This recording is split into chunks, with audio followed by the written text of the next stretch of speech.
Taking money from your 401k just to pay off credit card debt teaches you nothing about how you got into credit card debt in the first place. You're not learning anything about staying out of debt in the future, and you're not correcting the behavior that put you there. If this is a partner that you're going to spend the rest of your life with and they're not hearing you and they're just saying like, okay, I don't really care that you don't have the money, that's a red flag for me. You can say whatever your priorities are, and that's all, fine and great, but your spending is actually going to tell the world and tell yourself what your true priorities are.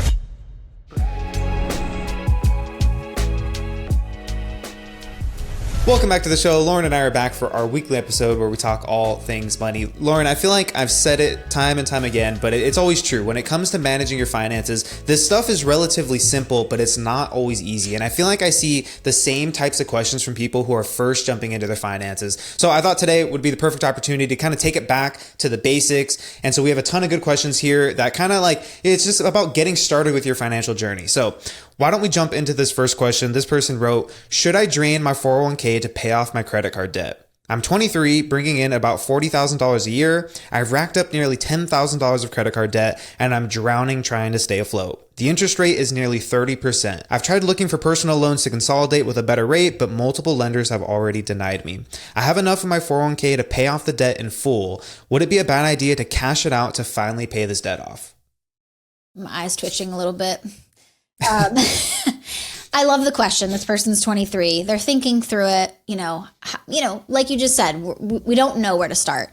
And someone who's 23, they don't know where to go for this type of question. But the short answer is, and probably 99% of the time, I'm not going to tell you to cash in or money on your 401k to pay off credit card debt. I just think that we're just looking for like a fast approach to get this paid off quickly because we just know it's bad and want to get rid of it. But it's not going, first off, you're going to be hit with penalties and fees to do that because you can't touch your 401k at 23. But also taking money from your 401k just to pay off credit card debt teaches you nothing about how you got into credit card debt in the first place. So I think that's my biggest thing is the money in there? Great. But would I take away from my future to pay off past of whatever's on these credit cards? Absolutely not. I think it's a horrible idea. What do you think, Nick?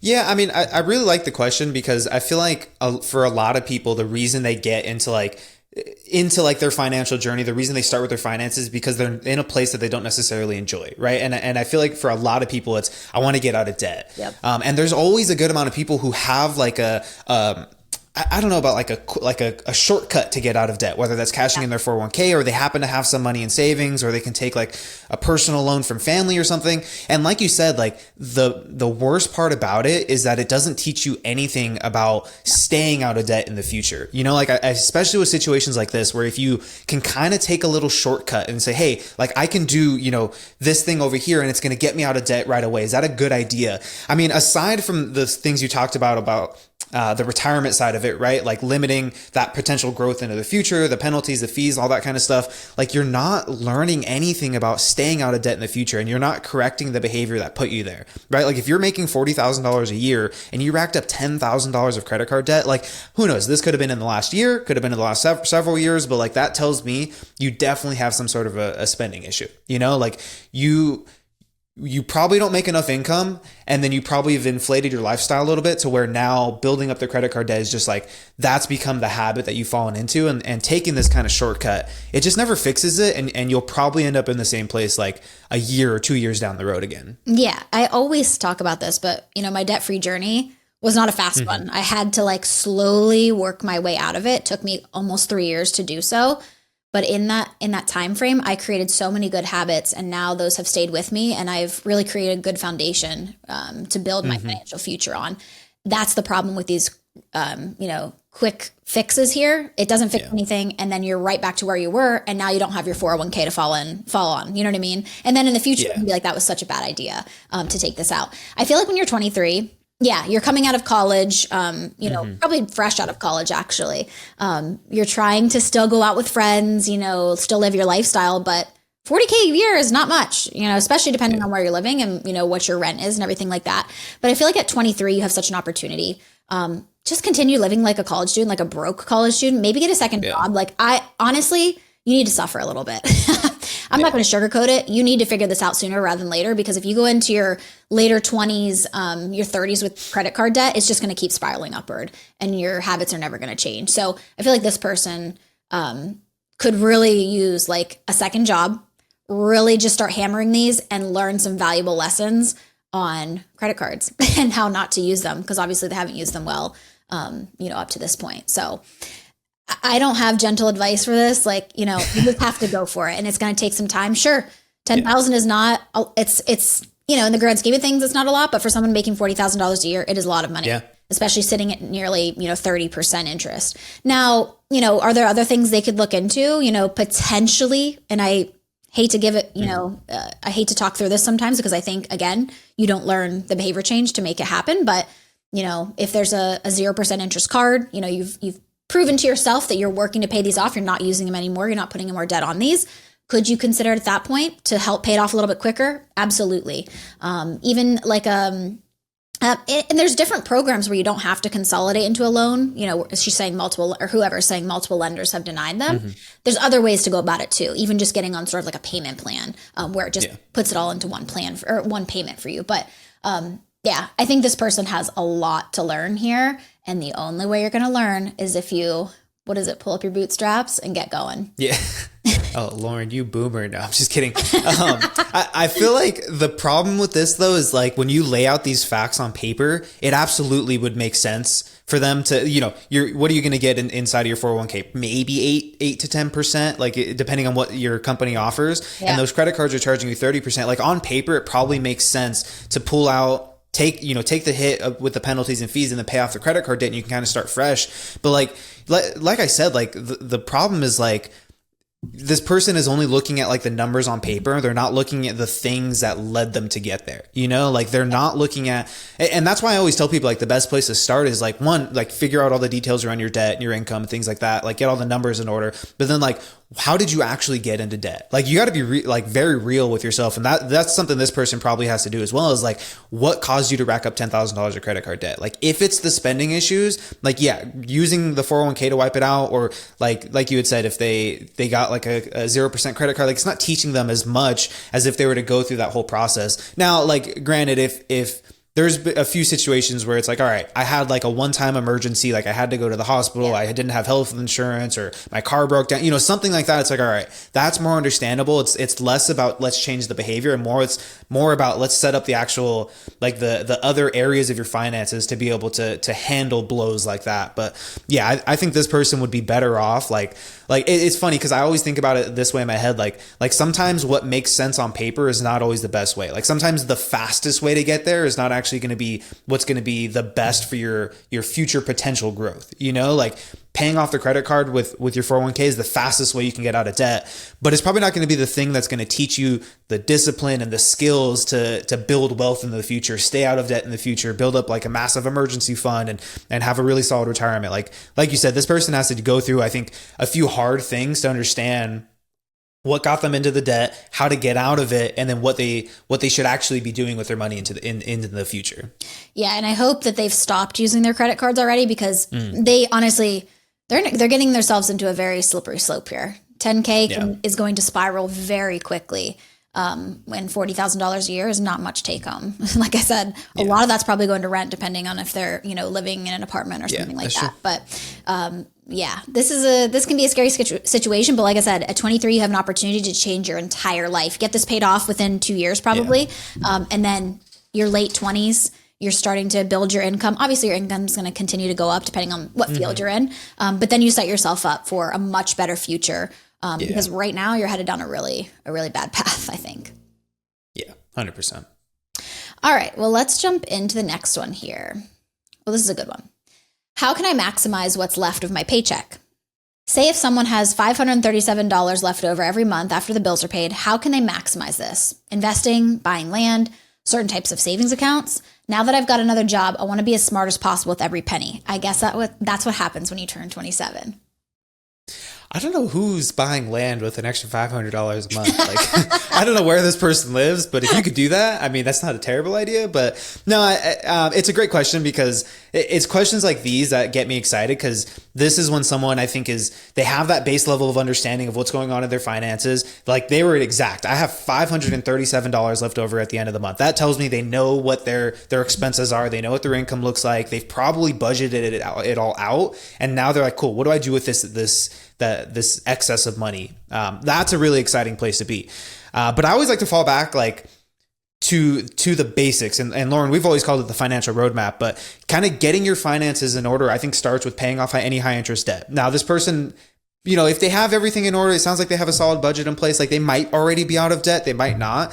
If they have something like credit cards, I would always tackle those first. After that, though, building up an emergency fund, again, just kind of getting the foundation in place, making sure that you are investing for retirement. If those things are happening, then that $537 really is just extra money you can kind of figure out what you want to do with. I would probably be investing it if you feel like you're a little late to the game with investing, or maybe you spent the last few years paying off debt. If not, then I think at that point you can kind of look at it and say, all right, what's going to be the most, what's going to give me the most return? Is that going to be investing it into my retirement? Or maybe that's going to be prioritizing certain experiences, or maybe you want to learn new skills that are going to help increase your income down the road.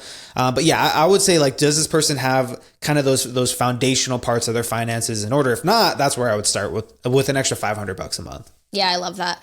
And I think they also have to ask themselves the question, what do they value most? You know what I mean? For me, I've talked about it before. My extra money for my paychecks for a long time went to debt because I was like, I want to be debt free. That's what I value the most. And that's exactly what I stuck to for almost 3 years.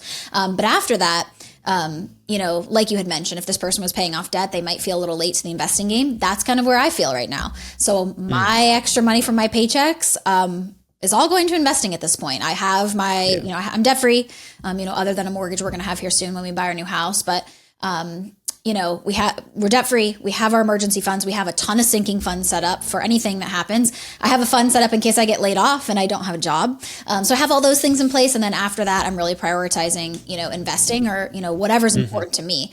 And that can look different for multiple people. Maybe they want to buy land. I don't know where they're buying land for that. Maybe they meant that was an extra payment that's going towards a loan for land. I don't know. But you have to look at and ask yourself those questions too. What do I value here? Do I value increasing my lifestyle? You know what I mean? Or do I value, bumping up my retirement funds a little bit more?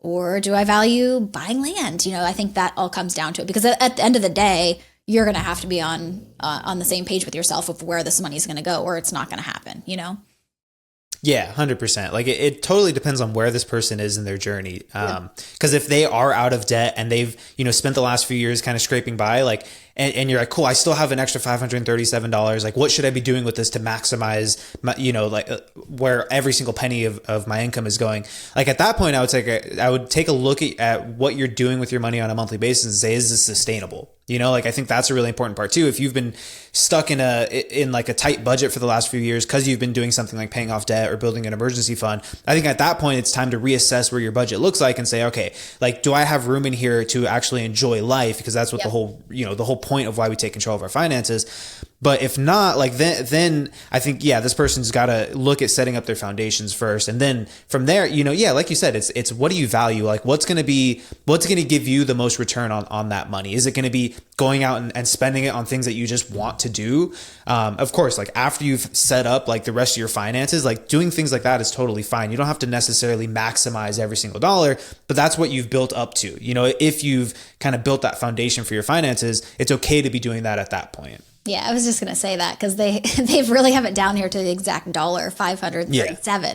So it's maybe they are not including fun in that. And it's just everything's paid. Now what's next? It's okay, we're here to enjoy our lives a little bit. Let's remember that we can't take it all with us and we should enjoy a little bit of it. It's funny because, I actually was, later this month, I'm going to be going home again, and I'm actually my family's coming out to visit. I'm driving back with them, and then I'm going to fly home. Nice. And the last time I looked at flights, they were $50 cheaper. So I went to buy the flight and I was like, it's $300. It's $300 now. For a one way, it's from a tiny little airport directly to Chicago. Yeah. So I was like, that's annoying. Eddie's like, Lauren, you have a lot of money in your savings and sinking funds. I think you can, afford to go ahead and just buy your flight. You know what I mean? So even for me, it's sometimes I have to remember that, okay, I have set myself up that I'm able to do these things and buy a flight on a whim, even if it's $300, because I'm okay, Yeah. No, 100. It's so funny you mentioned that, because I was literally having that same, a very similar conversation with Ariana the other night. Cause we, moved into our new house, and I've had the same, bed frame, nightstand, dresser for like years now. And then obviously when we moved in together, like we used all that stuff that I had. Yeah. And I was like, why don't we just buy like a new furniture set? And it's like, you know, on the cheap end, maybe $1,000, on the higher end, like $3,000. And she's like, no, like that's so much money. I'm like, we literally have like outside of our emergency fund, outside of our retirement, we have money set aside for this. And I think it's like parting with that money that's hard to do for a lot of people. Yeah. But I mean, again, if you get yourself to a good financial situation, like if that's something you value, right? Especially if it's something like furniture, which you could hang on to for 5, 10, 15 years, like I think it's okay. You know, it's okay to spend money on those things that you value that are going to give you a lot of return. But yeah, that's what you can do when you've set up like the rest of your finances to put you into a good situation. All right, I think. Okay. Why don't we move into the next question? This is a fun one. This person wrote, my fiance doesn't want to split bills 50-50, even though I've made it clear I can't afford paying a higher amount. My fiance and I finally found a cheap apartment we're interested in moving into. She makes a bit more money than I do, but not by much. The problem is my personal expenses are a bit more than hers with my student loans, car loans, and other bills. She doesn't believe we should split the household bills 50-50 or even 60-40. She wants me to be paying the majority so she has more leftover money at the end of the month. Her reasoning boils down to believing I, as the male, should be the provider and that she should be able to save towards the wedding instead. I've made it clear I simply can't afford to do that unless I reside to sitting in the apartment and not doing anything else. I'd struggle to afford tolls, gas, car maintenance, etc. It would be a nightmare for me. Where do I go from here? This is super interesting and kind of crazy. Yeah. She just basically wants someone to take care of her. Now, I know she's saying that she's saving for a wedding, but like, it doesn't seem like your current lifestyle and the income you're bringing in is creating a life where you can have, you know, not put any of your money towards the bills and have a husband that takes care of you and you just put your money aside. It's just not realistic. And I hate that he's been saying this and, you know, she's not hearing it. I don't know. This is interesting to me because I'm like, if this is a partner that you're going to spend the rest of your life with and they're not hearing you and they're just saying like, okay, I don't really care that you don't have the money, but I want to put this money towards the wedding instead. That's a red flag for me. Yeah, that's kind of what I was thinking. Like this person doesn't like, it doesn't sound like she's like, they don't sound like they're being a partnership right now. No. You know, it sounds like you said, she wants someone to take care of her so she can focus her money towards something else. Now, granted, like she wants to focus her money towards the wedding, which is going to be a joint thing. So that's the only part where I'm like, okay, maybe they're just not on the same page.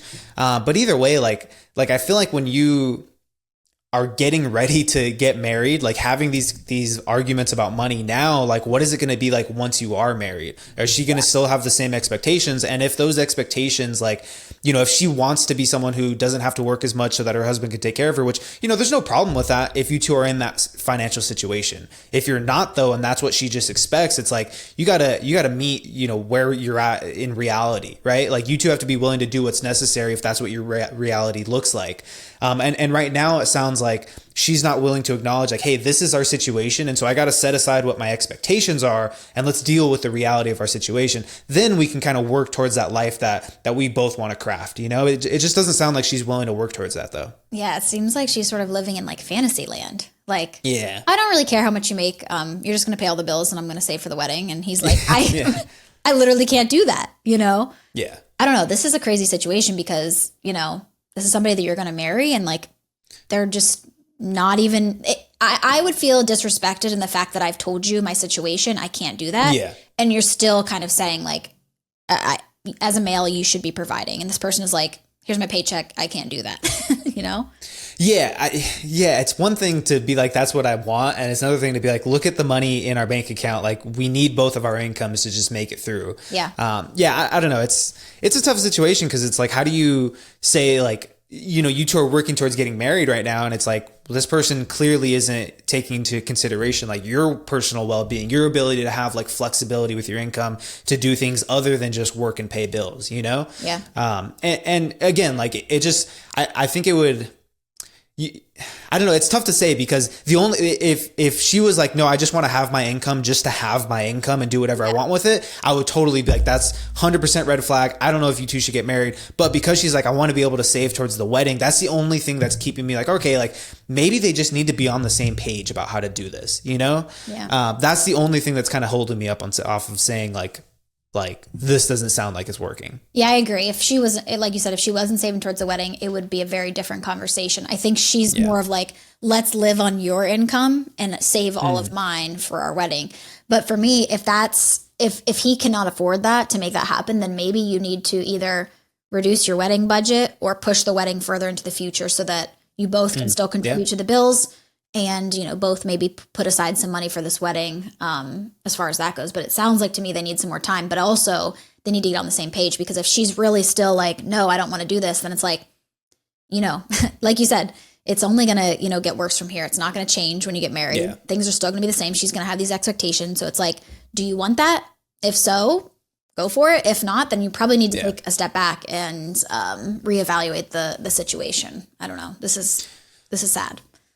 Yeah, it's a tough situation. And like, I think the important thing to know is like, Lauren, you and I think have different ideas of how to manage, finances as married couples, but I think at the core, like the level of respect and then the values around money, those are the same, And so how you actually go about doing that is different. It seems here like whether this person like, we want to split it 50-50 or, one of us wants to combine, the other person doesn't. Like here, it just seems like there isn't that level of respect. There isn't that same like baseline of like, hey, we have the same values for how to handle our money. One of those is like, hey, I don't want to be working just to pay bills. Like I want to be able to work, pay bills, and enjoy our life a little bit and save for the wedding. It doesn't seem like they have that same the same value system when it comes to money, which regardless of how you two decide to manage your finances together, like if you don't have those same values, even if you're talking about two systems that can work perfectly fine, like it's not going to matter. Like it's going to fall apart at that point. Yeah, they need to have a serious conversation before, if he takes all this on and then is miserable, because he's going to resent her if he does end up doing this, and then she's saving everything for the wedding, which, like you said, it could be, this is like an iffy situation, but it could be a good thing for her to save for the wedding. But at the same time, if you can't afford your lifestyle, that's not going to work. Yeah. Yeah. 100%. All right, let's jump into the last one here. So this one says, I need to get my spending under control. I'm 33 and seriously need help with budgeting my finances. I'm a single man with no kids who makes decent money, just shy of 100,000. I came to the realization that I'm not able to save because of my spending habits. I work very long hours, so my time is limited. Here's some of my expenses. Rent for a 2-bedroom luxury apartment, $2,000 a month. Cars paid off. Insurance is $100 a month. Doggy daycare, $700 a month. Meal prep plan is $112 a week or $450 a month. Dining out, Uber Eats and DoorDash, $150 a week. YouTube TV, $84 a month. My other subscriptions are $60 a month. What can I do to save more money? I take home close to $2,000 a week, and it's ridiculous. I feel like I'm living paycheck to paycheck when I'm single. Oh man, this is like, I was excited for this one because this person said that they know that they can't save because of their spending habits, but then they're like, it's ridiculous that I'm living paycheck to paycheck. You're living paycheck to paycheck because of your spending habits. I mean, for you to admit that like, okay, I have a luxury apartment for $2,000 and I spend $700 a month on doggy daycare. It's like, okay, that's like, if you only bring home $2,000 a week, or did they say per week? Yeah, 2,000. Oh, okay. Oh, $2,000 per week means they're bringing home. Okay. The rent's actually not absurd then, compared to their income. But if they're bringing home $8,000, $8,000 a month roughly, then I don't know where the rest of their money is going then, because then these numbers just don't add up. But regardless, like spending the amount of money that they're spending on some of these things is, $700 a month for doggy daycare is the one that's really standing out for me. Yeah. And I get it if like you work very long hours, and you need someone to take care of your pets. I mean, that's not a bad thing. But if you know that your spending habits are the issue, and then you write down you write down your budget and your expenses, and you're like, okay, these are all the things I'm spending my money on. Like, you have to make some cuts somewhere. If doggy daycare, like if that's not a place you can cut, okay, can you move from a $2,000 per month apartment down to a $1,500 per month apartment? Can you forego, like, it sounds like the meal prep plan is someone preparing meals for them. Can you forego that and prep your own meals on Sundays or whatever? Can you cut out the subscriptions or the Uber Eats or the DoorDash? It seems like there's a big inflation of their lifestyle here, and then they're not satisfied with what that's doing for their savings or their investing. Like, okay, you got to cut back on the lifestyle then if you want to make that work. Yeah, we talk about this all the time, how hard it is when you've built your lifestyle up to this. Like, he's like listing out all these things, and it's just like, this is crazy. But it's like, you could just dial back some of that, you know what I mean? And just deflate your lifestyle a little bit. But that is the hardest part. Like, you've been living this lifestyle, you're making money, you're used to that now. the hardest part is that change. So, but yeah, the one thing that stood out for me is, yeah, these numbers are not adding up. You're making almost 8,000 a month, and this isn't even coming close to that. So it's got to be some other stuff coming out of there. But yeah, the doggy daycare for me, it's like, I get that as a dog mom. I understand, especially if this person's working long hours. But, you could potentially, instead of dog daycare, like have some, I mean, I don't know how they are in the house, but you could have somebody come walk your dog for you. I feel like you're going to save, but you'd save probably quite a bit, at least a couple $100s a month, rather than sending them all day somewhere, or just doing it 2 days a week at a doggy daycare if they need some like socialization or whatever. But yeah, I feel like the rent is not even, it's kind of just normal in the situation. It's not. It's actually not bad. Yeah, it's not like they're making $4,000 a month and it's half of their income. It's 25% of their income, and so it's like not even that big of a deal. I think they're just super messy with their finances. They have a big lifestyle. They've said they're not good. Their spending habits are out of control. This is not even close to what they're actually spending per month. So I think that they just need to go back to the basics. How much you making? Where's everything going? Where can you cut? And yeah, it might be a little inconvenient, with your dog, with your meal planning and all that good stuff. But how much do you want to change? Because do you want to be writing in this question in like 5 years from now, or do you want to change today? Yeah. Again, hard stuff to do, but it's going to be worth it. Mm-hmm. Yeah, I think that's the biggest thing here is like, what does this person value? Like you had mentioned earlier in the episode, like what are your priorities? And my big belief is always that like you can say whatever your priorities are, and that's all, fine and great, but your spending is actually going to tell the world and tell yourself what your true priorities are. Like if you want to be able to save money and put money into your retirement or pay off debt, but then your spending is, random shopping trips, Uber, DoorDash, all that kind of stuff, like you don't really want to pay off debt then, or you don't want to build up your savings, I would question this person. Are these numbers, like, especially like the meal prep numbers, the dining out, the subscriptions, are those numbers real, or are those what you think they are? Because that's the only thing that can make sense for me here is that what they think they're spending and then what they're actually spending is just, two different realities there. Chances are if they're really making 2K a week, so that's $8,000 a month, like you said, this stuff here adds up to not, maybe close to half of it, so there's $4,000 that's unaccounted for. And granted, there's not every expense here is listed. There's phone bills, internet, utilities, things like that. Yeah. But still, there's a huge chunk of money that's missing. And the only thing that makes sense to me is either they have other debts that they haven't talked about, or that they have a big spending issue. And like you said, if you want things to be different, like you got to change, and you got to ask yourself, what do you value more? Being able to spend on your lifestyle, or being able to put money into savings and build up that financial security for yourself? Yeah, for sure. I did notice that the dining out, Uber Eats and stuff, 150 a week. So that's what, like $600 per month? On like DoorDash and stuff. That's a lot. It is. Easy. That right there, you could, with the extra, what is it, $583, you could max out your Roth IRA for the year. That's that right there could change everything. I think you need to, I don't have a problem if people want to do like a meal prep plan, or like any type of food, not DoorDash and stuff, but I'm talking like, what are those HelloFresh meals and stuff that help you? Oh yeah. You know what I mean? Or just how about you get your groceries delivered? Like we talked about last week, like, is that a good use of your money? Yeah. For this guy, it probably is. Cause then he wouldn't spend $600 a month on Uber Eats and DoorDash. He would already have food in his house. Mm-hmm. So, I think there's a few things he can adjust here, but it's not gonna be fun. He's gonna have to adjust his lifestyle, deflate it a little bit.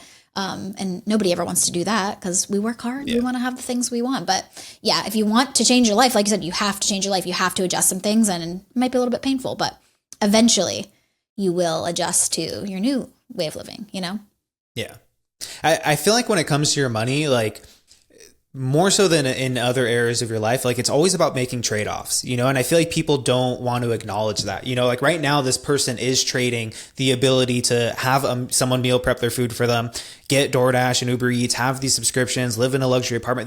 They're making the trade-off to have that stuff. And it means that they can't put money into their savings. They can't build up a retirement, or they can't pay off debt, whatever it is, and I feel like not enough people realize that that they are making that kind of trade-off, you know, and instead they want to be able to have it all. And the truth is, like, you got to decide, like, which thing do I want more? You know, yeah, of course it's going to be nice to spend, what does this person spend? About $1,000 a month between meal prep and someone, you know, other than themselves making their own meals. Yeah. You know, like that's awesome, right? But you're trading off being able to max out your Roth IRA, like you had said. So where do you want to go with that? You know, are you okay making that trade-off? Because if you are, you know, I always tell people, like, it's not my place to judge how you spend your money. It's my place to tell you if you're not happy with it, it's because this and that, you know? Yeah. Like, if you're not happy that you can't save money, it's because you're spending $1,000 to have other people prepare your meals for you when you could probably cut that in half if you did it yourself. You know, so that's right there. That's $500 per month extra that you could put into retirement, put into to saving.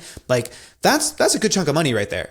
Yeah, again, for me, it's all just about making trade-offs and then recognizing, like, hey, you are making a trade-off somewhere. And if you're not okay with that, like, that's the area where you got to change it then. Yeah. And I feel like some people may say, well, just make more money. For me, I see a lot of people with these kind of lifestyles, they do make more money and then they increase the lifestyle. And then they're really not saving anything else. Because, like, this person could get a raise and that would be a really amazing opportunity to put all that extra money, continue to live what they're doing now, but, you know, put all that extra money into savings, investing, whatever. But that doesn't happen. I see it tale as old as time, Nick. You know, you always hear about, you know, someone making $200,000 a year living paycheck to paycheck. That's exactly how it happens, because you continue to create that lifestyle and just max out what you're bringing home to create a life that, you know, is getting out of hand very quickly, as this person has shown. I feel like I always see that argument that people say, like, well, I'd rather just earn more money than cut back on expenses. I'm like, if you're in a bad financial situation, like, why not do both? You know, like, or if you want your situation to be different, why not do both? That's going to get you where you're trying to go even faster, because there's always, like, two parts of that equation. It's like, how much are you bringing in? You know, if we can increase that, that's going to make things easier. But how much is going out? You know, and for the majority of Americans, there's room to cut in that area. And it's a lot easier to cut expenses than it is to earn more income, at least in the short term. You know, like, you can cut expenses as early as tonight or tomorrow, you know, but earning more income is going to be a bit more, you know, at the earliest, probably a few months for, like, the average person to figure out, how can I start earning more income? You know, so in my mind, like, this person should probably, like you said, do both. You know, they should figure out, yeah, you can probably try to earn more income, but how do we cut back on some of these expenses? Because that's going to give you probably the relief that you're looking for even sooner. Yeah, for sure. That wraps up today's episode. And as always, if you found some value or you got a good laugh in, the best way you can help us grow is by subscribing and sharing this with a friend. Yeah. And if you want to have your money question answered on the show, you can visit our website, justanothermoneypodcast.com, and click the submit a question button. And don't forget to join us for the next episode of Just Another Money Podcast.